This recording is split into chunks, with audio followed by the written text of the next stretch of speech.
Hello mga ka-ay babies! Welcome back to my vlog. Napaka-special ng vlog natin ngayon kasi isa itong kwento ng simpleng babae na hindi sumuko sa pangarap. Kahit pa ulit-ulit na pagod, kahit walang kasiguraduhan, at kahit minsan parang hindi na kaya. Sana ang kwento kong ito ay magbibigay liwanag at pag-asa sa mga kapwa ko working students, sa mga nangangarap pa lang, at sa mga gustong sumuko na. Kasi minsan, ang tanong lang talaga ay, kaano mo kagustong makapagtapos? Kaya naman, sabayan mo ako sa kwento ko. Let's go! After ng high school, nag-aral ako sa kursong nursing sa University of Southern Mindanao. Pero biglang namatay ang papa ko. Kaya napilitan ako huminto para makapagtapos ng pag-aaral ang kuya ko. 6 na taon ako nagtrabaho sa mall.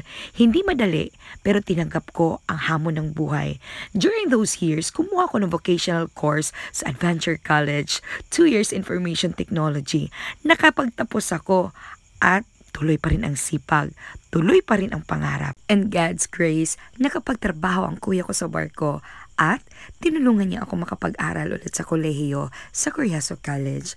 Pero kailangan ko pa rin maghanap buhay, pangbaon, pangbayad ng boarding house, at pangtustos sa mga iba ko pang pangangailangan. Habang nag-aaral ako ng Business Administration, major in Marketing Management sa Coriaso College, nagtrabaho rin ako sa gobyerno bilang job order. 8 to 5 sa opisina and 6 to 9 sa klase. Bachelor of Science in Business Administration, major in Marketing Management. Bortanog Ivy Ibanez.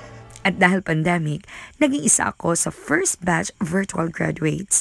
Sa kabila ng hirap ng panahon, naging tuloy-tuloy pa rin ang laban. At muli, pasasalamat ko sa Coriaso College dahil sa suporta nila sa mga working students na tulad ko. Hindi lang nila tinuruan kami, kundi pinaniwalaan na kaya din namin.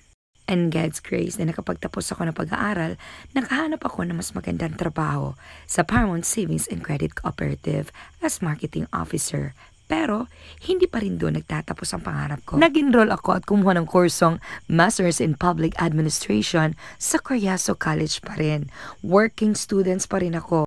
Sunday lang ang pasok, kaya sakto para sa mga empleyado na ayaw tumigil matuto tulad ko. After sa opisina, diretso ng tindahan hanggang 10 p.m. Pag-uwi naman, nag-aaral ako, gumagawa ng reports, nagpapasa, nagsusulat ng aming capstone paper namin. Minsan, wala ng tulog, nakakapuyat. Pero, lagi kong iniisip, kaya ko to. Hindi ako lalaban ng ganito kung wala akong pinapangarap. Kaya, bit-bit ko palagi ang mga pangarap ko sa buhay. And that is why mga ka-IBBs, maski pa na siya sa talungan, sa basakan, o sa katubhan, wa yun ko'y angal ana. Basta makakwarta lang ko, o mas mapush pa na ko akong sarili na dili lang yun ko, dira kutob. At eto pa, nag-extra rin ako as MC sa mga events. Dagdag income ko at dagdag experience din. Ang goal ko kasi, hindi lang basta makagraduate, gusto ko rin na ma-develop ang sarili ko. Hindi lang sa utak, pati sa puso at tiwala sa sarili. Ang dami kong tiniis, pero never akong sumuko sa pangarap ko.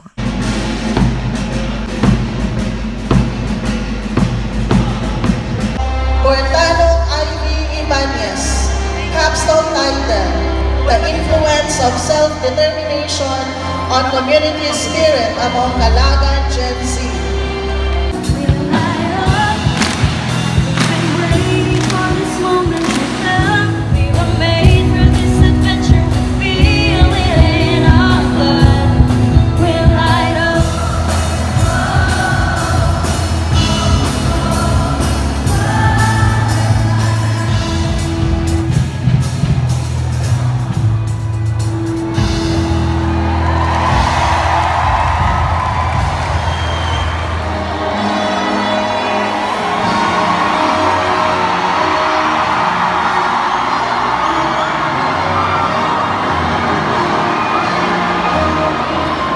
And that's all mga ka-IBBs. Ang kwento kong ito, hindi para magmayabang.